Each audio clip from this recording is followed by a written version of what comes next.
Tinig at ritmo sa musika. Diyan sumigla at nagkakilala ang mga miyembro ng tanyag na Ateneo de Manila College Glee Club.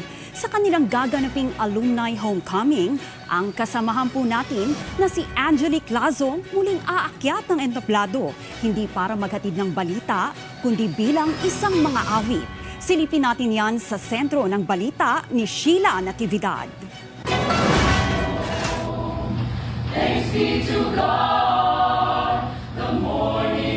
Mahigit isang siglong pagpapamalas ng musika at husay.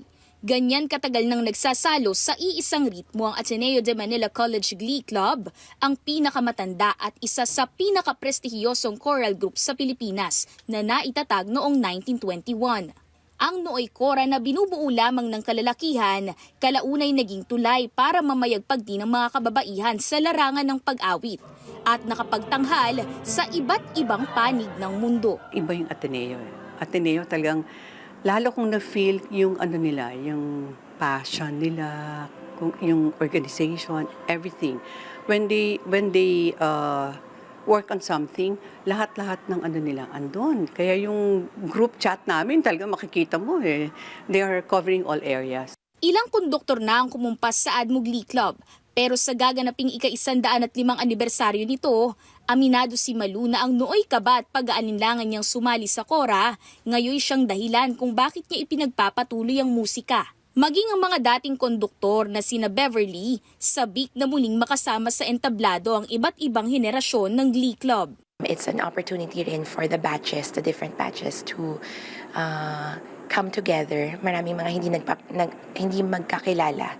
Kaso lang with that shared vision, with that shared love for music and for choral music in particular, they come together and they see the legacy that they've all built. Ilang buwan mang naging abala ang paghahanda ng Glee Club, anila, hindi nila ito iniinda sapagkat mas nangingibabaw ang galak para sa nalalapit nilang pagtatanghal. More than celebrating the music and the 105 years, we're all here to bring together and to celebrate not only who Glee Club was in the past, but who Glee Club is now and who we are gonna be in the future. Because ang dami na po naming narating and ang dami pang mararating ng ating organization. Malaki rin ang puwang ng musika para sa nag-iisang Angelique Lazo dahil bukod sa pagbabalita, matagal na niyang minahal ang ritmo ng kora. It's moments like this, no? Yung mga nagtitipon-tipon kayo, nagre-rehearse kayo, inaaral niyo yung mga piyesa, nakikinig kayo sa isa't isa, nagtatawanan. Yung it's talagang the camaraderie of the Glee Club rehearsals. It's really fun. Kwento ni Angelique, ang makita ang iba't ibang henerasyon ng Ateneo Glee Club sa rehearsals ay nagpapaalala sa kanya ng kanyang mga panahon sa eskwela. Marami rin anya ang mga aral na kanyang binaon mula sa pagiging bahagi ng kora. At sa gaganaping alumni homecoming concert ng ACGC sa April 26, hindi lamang manonood si Angelique, kundi muling aakyat sa entablado bilang isang ganap na mang-aawit. Music is my oxygen.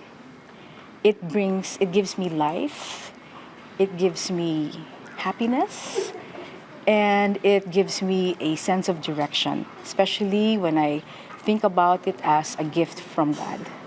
Ang Ateneo Glee Club, patunay na ang musika ay hindi lamang para sa sarili, kundi isang biyayang nakatakdang ibahagi. Anumang tono o ritmo, ito'y nag-uugnay, nagbubuklod at nagmumula sa iisa.